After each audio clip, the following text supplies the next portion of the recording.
ठीक है, तो यार आज हमारे साथ स्निग्धो भाई हैं और इनकी ये क्रेटा N-Line का आज हम लोग एक ओनरशिप रिव्यू करने वाले हैं। एक छोटी सी ड्राइव पे चलेंगे इस पे और पूछेंगे स्निग्धो से कि क्यों उन्होंने ये गाड़ी कंसिडर करी है और क्या उनको ऐसा लगा कि इसके बेनिफिट्स हैं।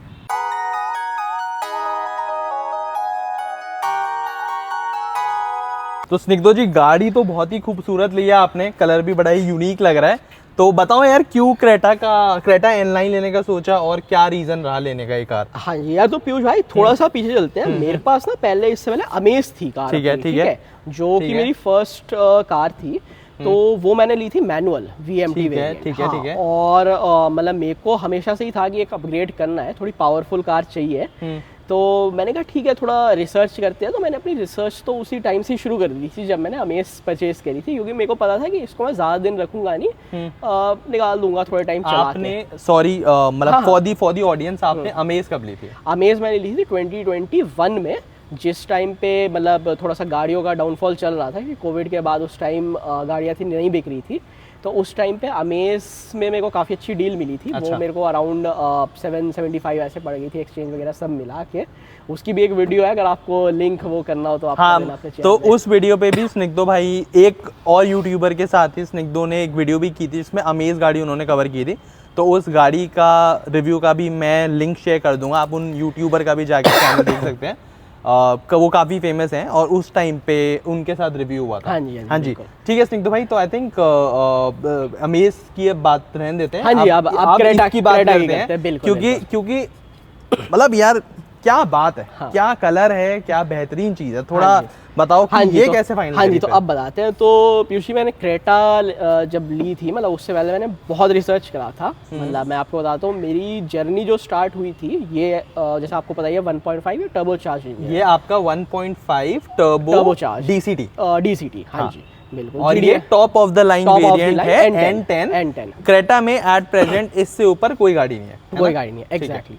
सो मैंने एक गाड़ी चलाई थी रैपिड, पहले आती थी, अब डिसकंटिन्यू हो गई। उसमें 1.0 TSI आता था जो स्कॉडा का, वो मैंने चलाया था। तो मुझे जो उसका रेव फील हुआ था, मतलब बहुत ही मज़ा आया था चला के। जब मैंने हाईवे पे चलाया था, जो उसका एग्जॉस्ट नोट था, तो तब मेरे मन में आ गया था अब जो भी नेक्स्ट अपग्रेड मैं करूँगा, कोई भी टर्बो चार्ज इंजन ही लूँगा, चाहे वो TSI हो उनकी। और उस टाइम पे इनका मुझे याद है 1.4 GDI आता था, जो हुंडई में भी, जो वर्ना वगैरह में आता था। वर्ना में भी आता था उस टाइम पे। हाँ, वर्ना में भी आता ही था, प्लस सेल्टॉस वगैरह सब में आता था 1.4 GDI। तो मेरा था कि ठीक है, देखते हैं, थोड़ा और रिसर्च करते हैं।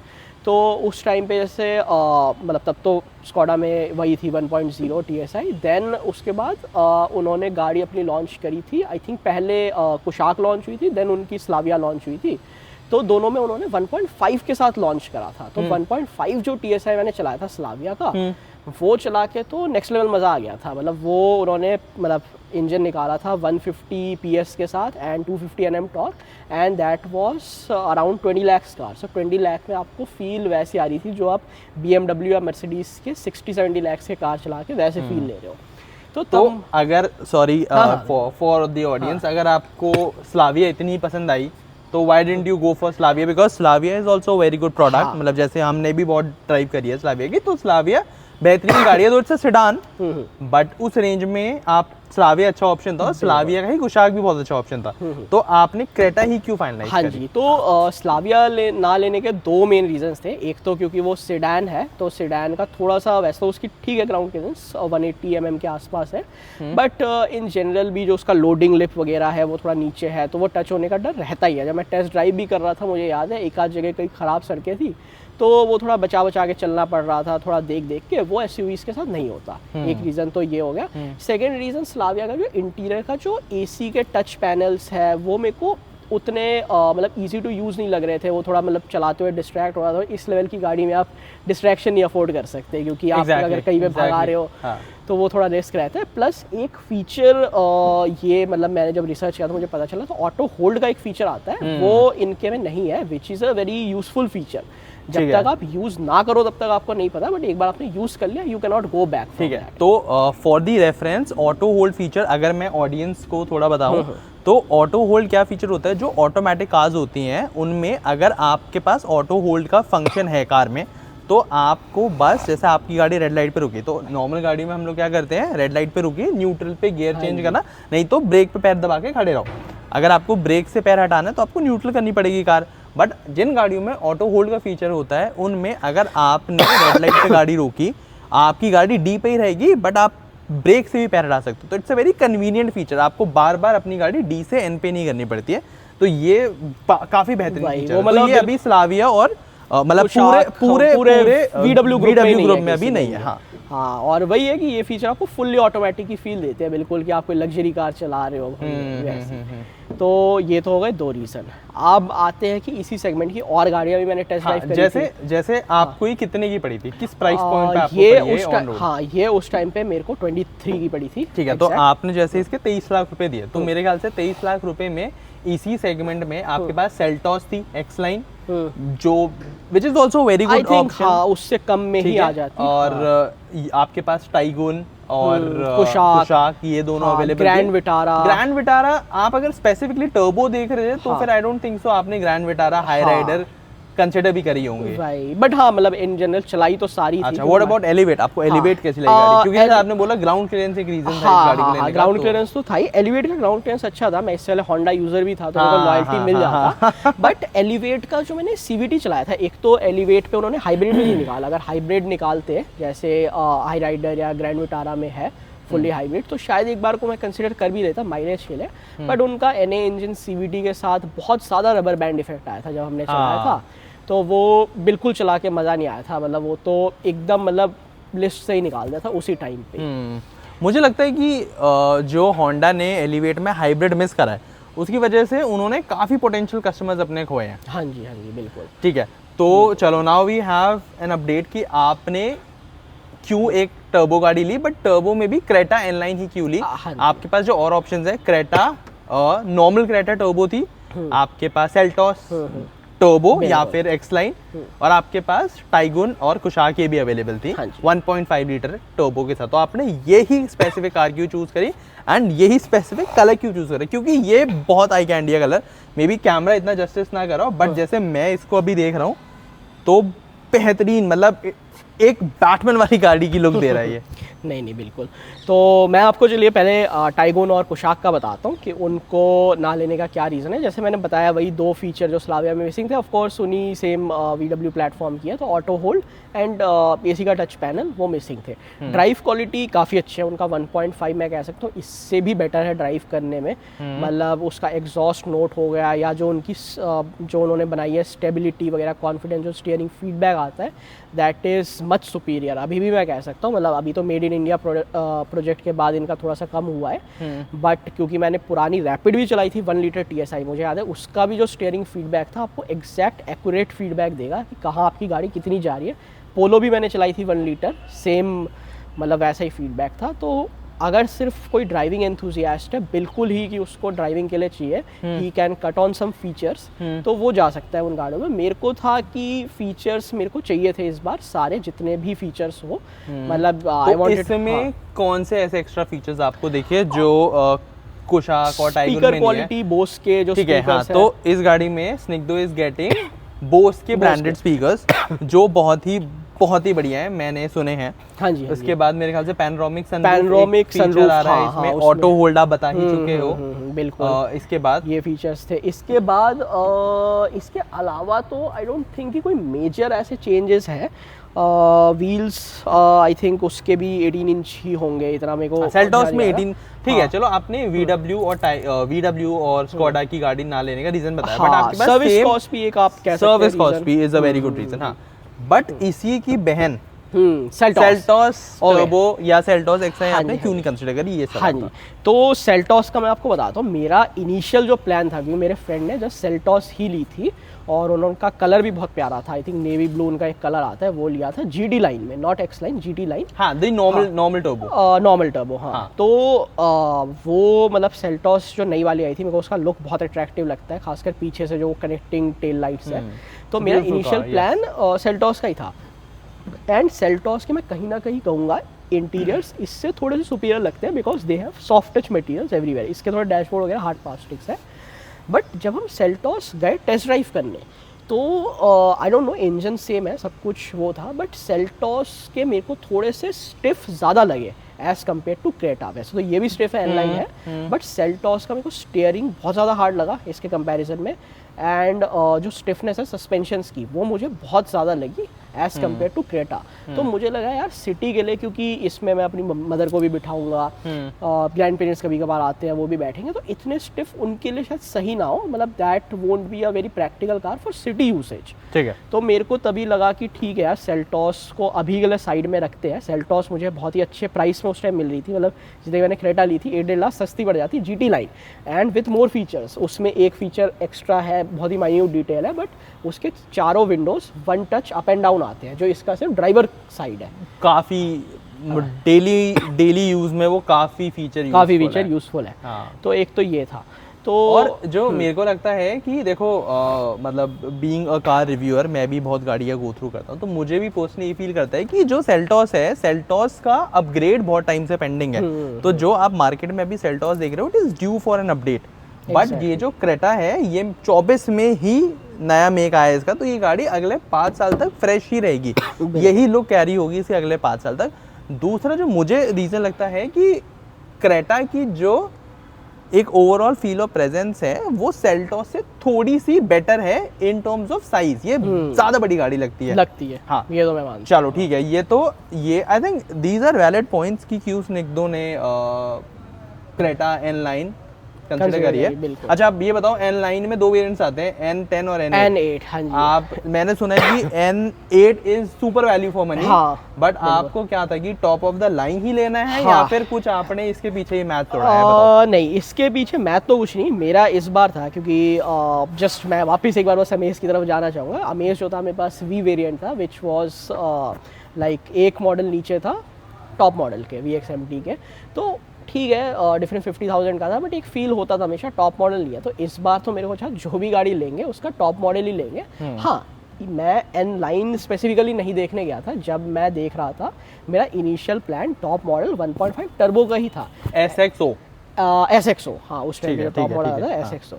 तो उससे एन लाइन पे शिफ्ट होने का एक ही रीज़न था कि डिफरेंस मेरे को पड़ रहा था। आप गेस कीजिए कितना होगा डिफरेंस, अगर आप एक नंबर गेस करते हैं। 50,000 रुपये, 25,000 रुपये। 25,000 रुपये। हाँ। तो 25,000 में जो मुझे डिफरेंस मिल रहे थे, ये पूरा मैट कलर, 18 इंच के अलॉय व्हील्स, इंटीरियर पूरा इनलाइन की बैजिंग के साथ, थोड़े स्टिफ सस्पेंशंस, डुअल एग्जॉस्ट, उसमें सिंगल एग्जॉस्ट आता है, डुअल एग्जॉस्ट नोट इसका काफ़ी बेटर हो जाता है, जो ड्राइव में भी हमने फील करी थी टेस्ट ड्राइव में। तो ये रीजंस थे, मेरे को 25,000 तो बहुत जस्टिफाइड लगे। ठीक है, हाँ, नहीं टोटली मेक सेंस। 25,000 तो आई थिंक टायर्स और अलॉय से ही जस्टिफाई करते हैं। हाँ, अब अगर बात करें हम N10 और N8 के बीच में, तो अगेन बोस के स्पीकर्स नहीं आते, वेंटिलेटेड सीट्स आई थिंक नहीं है उसमें।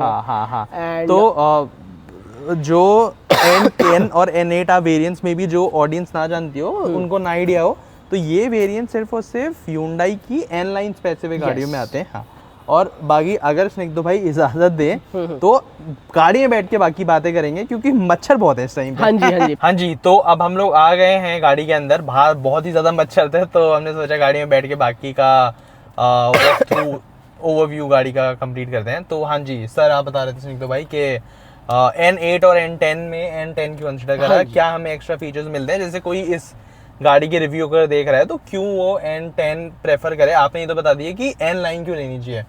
एक थोड़ा सा मैं और थोड़ा सा डिफरेंस बताता हूँ।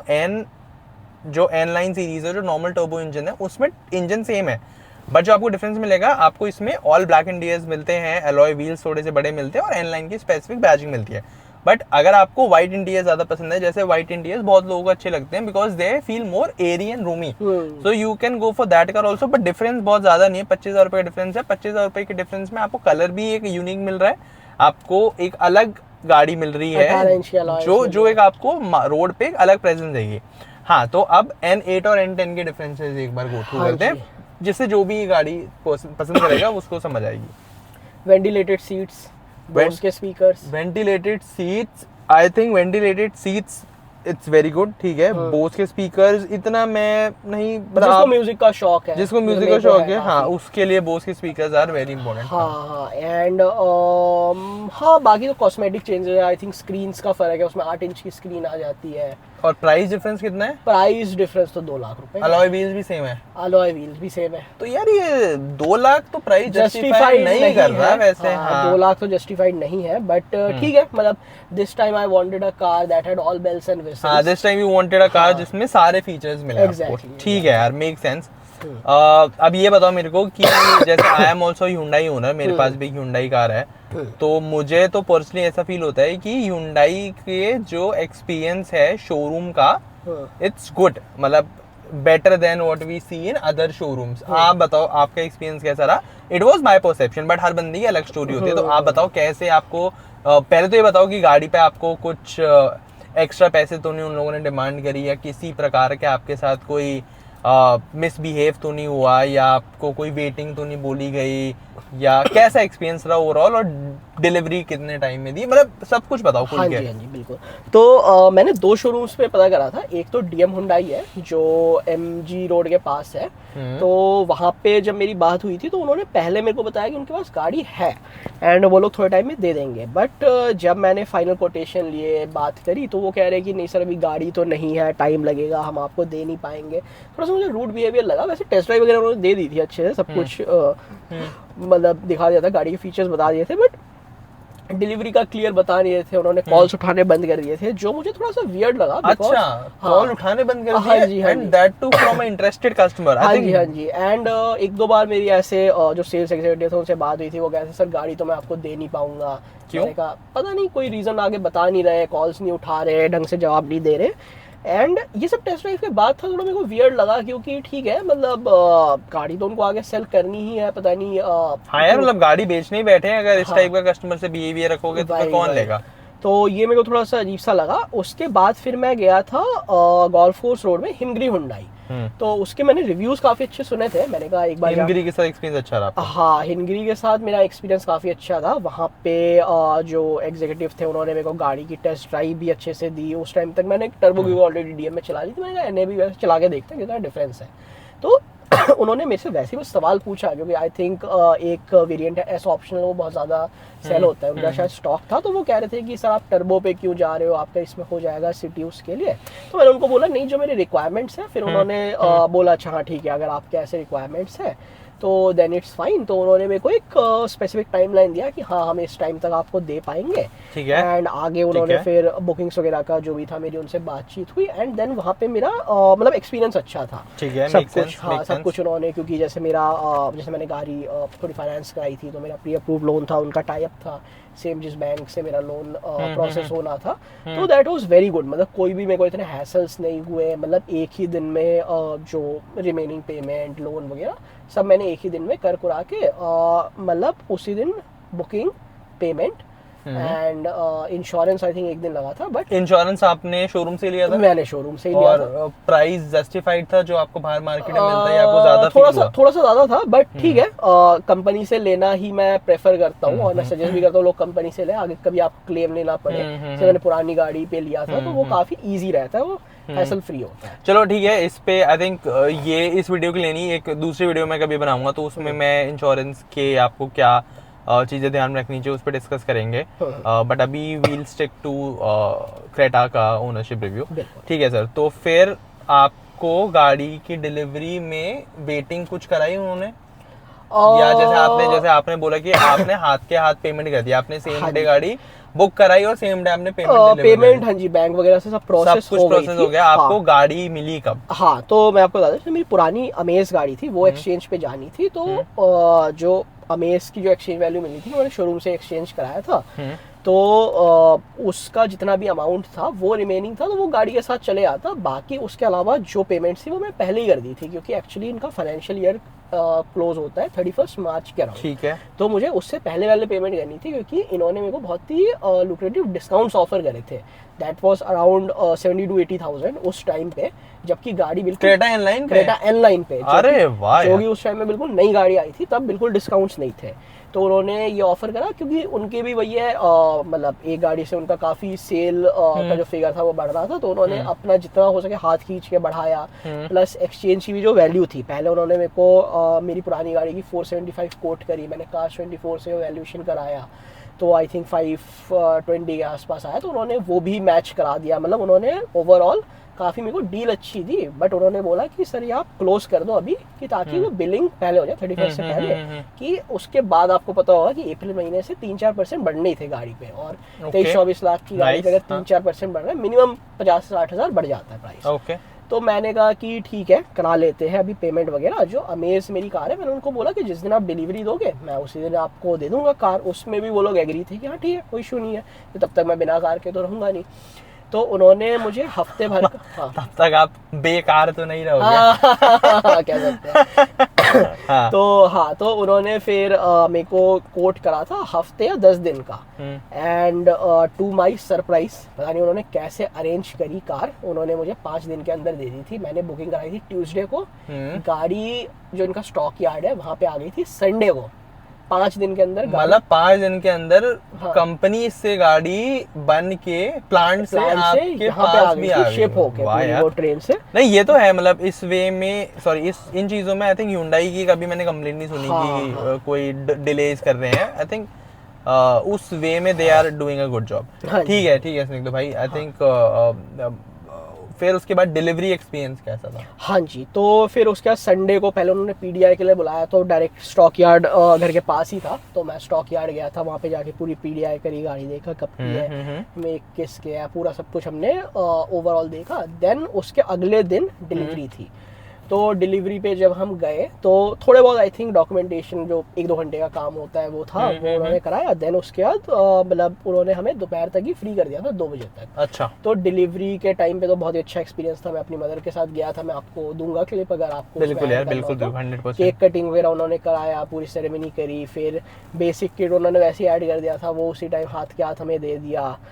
और मतलब हाँ, मतलब ओवरऑल जो भी एक्सपीरियंस था। हाँ, तो जो मेन एग्जीक्यूटिव थे वो लीव पे थे, तो उन्होंने अपने साथ के मतलब कि सेल्स डेट बोल के रखा था, तो उन्होंने ही डिलीवरी का सब कुछ देखा, उनसे ही मेरी बातचीत चल रही थी। जो भी बाकी थोड़ी फॉर्मेलिटीज थी वो हमने उस दिन क्लियर करके 2 घंटे के अंदर अंदर उन्होंने हमें फ्री कर दिया था। Then cake cutting ceremony, ribbon cutting बहुत ही अच्छा था। मतलब एक जो प्रीमियम एक्सपीरियंस मिलना चाहिए वो मेरे को मिला था Hyundai से। It was a very good experience, और कंपेयर टू Honda आपको बहुत ही अच्छा था। मतलब वो तो मैं कह सकता हूँ। एंड या मतलब मैं हिंगरी Hyundai तो डेफिनेटली रिकमेंड करूंगा, कोई भी अगर Hyundai ही कार प्लान कर रहे हैं तो। ठीक है, नाइस। चलो अब आप लोगों को थोड़ा सा गाड़ी का इंटीरियर दिखाते हैं, क्या इसमें डिफरेंट है, और फिर छोटा सा ड्राइव रिव्यू करते हैं, और उसके बाद इस वीडियो को कंक्लूड करते हैं। तो यार देखो, ये है गाड़ी का इंटीरियर। नॉर्मल क्रेटा से जो आपको डिफरेंट मिलता है वो है, एक तो इसके इंटीरियर्स यार ऑल ब्लैक। मुझे पर्सनली जो चीज़ फील हुई है कि the seat covers and everything is pretty good.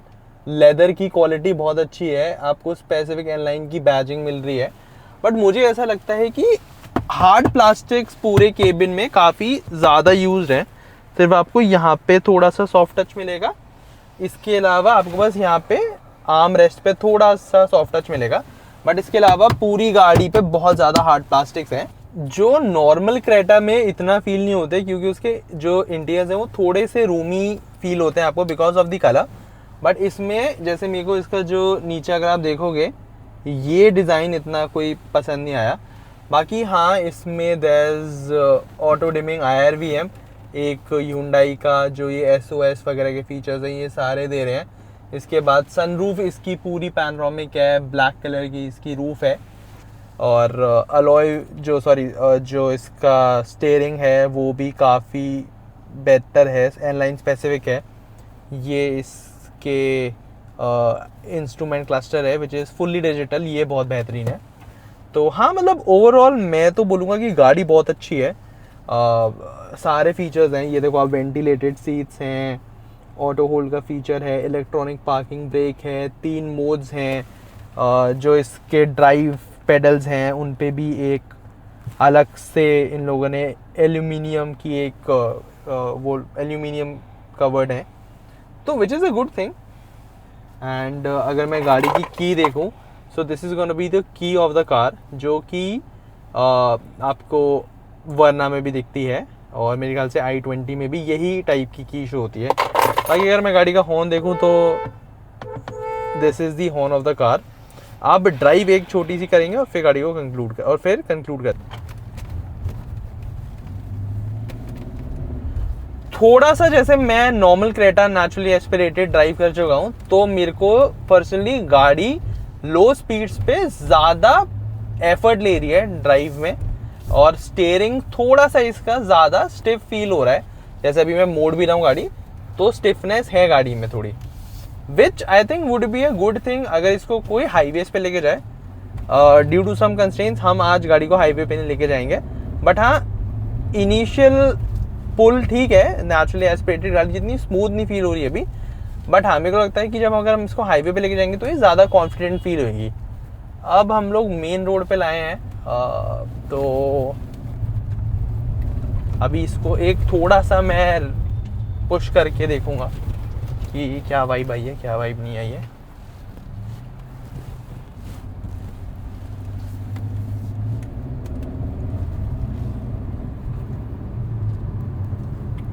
थोड़ी जर्की फील हो रही है, जैसे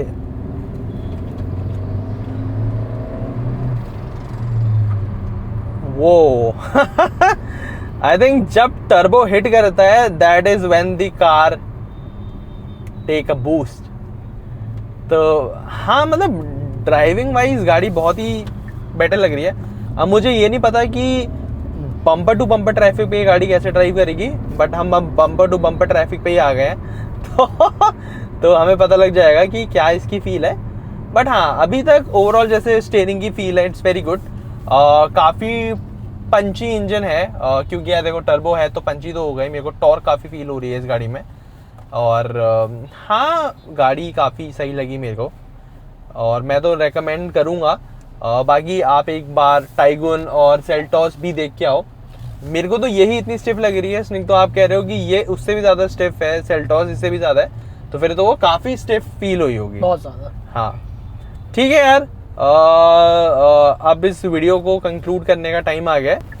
तो गाइज ये था आज का ड्राइव रिव्यू स्निक 2 की क्रेटा इनलाइन के साथ। आप बताओ आप लोगों को कैसा लगा। अगर वीडियो अच्छी लगी तो एक लाइक देना। कुछ नया ट्राई कर रहे हैं लाइफ में, और इस चैनल पे हम ऐसे ही इंटरेस्टिंग गाड़ियों से रिलेटेड चीज़ें डालते रहते हैं।